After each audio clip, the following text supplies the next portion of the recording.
असम में सत्ताधारी बीजेपी के नेतृत्व वाली एनडीए 126 सीटों वाली विधानसभा के आगामी चुनावों में अपने शासन के रिकॉर्ड, संगठनात्मक ताकत और बटे हुए विपक्ष के भरोसे मैदान में उतरेगी। ताकत की बात करें तो 2014 के लोकसभा चुनावों के बाद से ही राज्य में बीजेपी का ग्राफ बढ़ा है।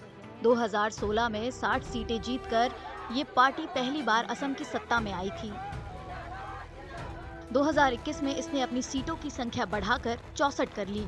पार्टी ने समाज के अलग अलग वर्गों को ध्यान में रखते हुए कई कल्याणकारी योजनाएं शुरू की हैं। हाल के वर्षों में शुरू की गई विकास परियोजनाओं और विद्रोही समूहों के साथ कई शांति समझौतों पर हस्ताक्षर को भी बीजेपी अपनी प्रमुख उपलब्धियों के तौर पर पेश कर रही है। मुख्यमंत्री हिमंता की राजनीतिक शैली काफी मुखर है और प्रधानमंत्री नरेंद्र मोदी समेत पार्टी के शीर्ष नेतृत्व ने बार बार राज्य का दौरा किया है, जिससे उनकी डबल इंजन सरकार की दलील को और मजबूती मिली है। कमजोरियों की बात करें तो जानकारों का मानना है कि एनडीए को सत्ता विरोधी लहर का सामना करना पड़ सकता है, खासकर उन सीटों पर जहां विकास से जुड़ी चिंताएं अब भी बनी हुई हैं। कई मौजूदा विधायकों को भी स्थानीय लोगों की नाराजगी का सामना करना पड़ रहा है।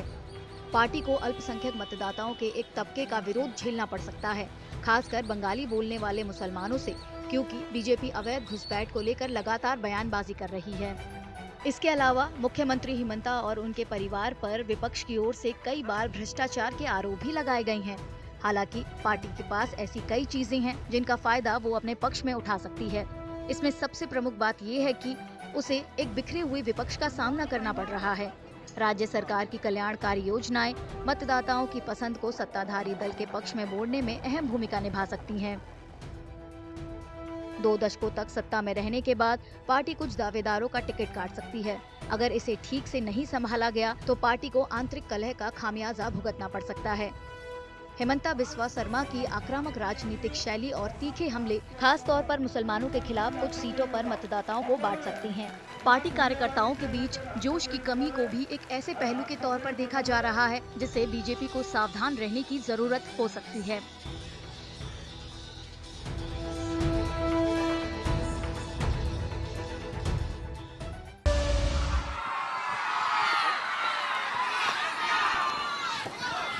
বিহালী খবৰ কেনেকুৱা?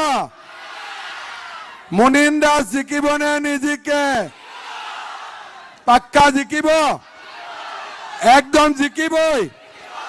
তেতিয়াহ'লে ৰাইজে মোৰ লগত একদম পিছফালে খুহে বাৱে সকলোৱে একেলগে ক'ব, ভাৰত মাতা কি, ভাৰত মাতা কি।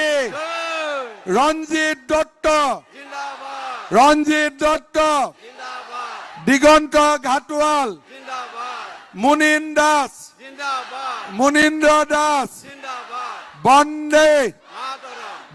एक तरफा लहर है और एक तरफा भारतीय जनता पार्टी के पक्ष में सभी लोग, क्या चाहे कोई एम्प्लॉय हो, फिर चाहे वो किसान हो, चाहे हमारा आदिवासी भाई हो, चाहे वो चाय बागान का व्यक्ति हो, चाहे वो मेहनतकश मजदूर हो, सब लोग पूरी ताकत से भारतीय जनता पार्टी को और हमारे एनडीए की सरकार को बनाने के लिए आतुर हैं।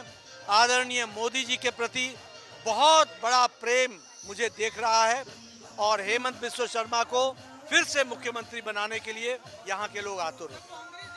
कांग्रेस पार्टी थकी हुई पार्टी है, मानसिक दिवालियेपन पर खड़ी है और टूट रही पार्टी है और जिसे कहा जाए न कोई नीति है, न कोई कार्यक्रम है, सिवाय तुष्टीकरण के और समाज को विभाजन करने के।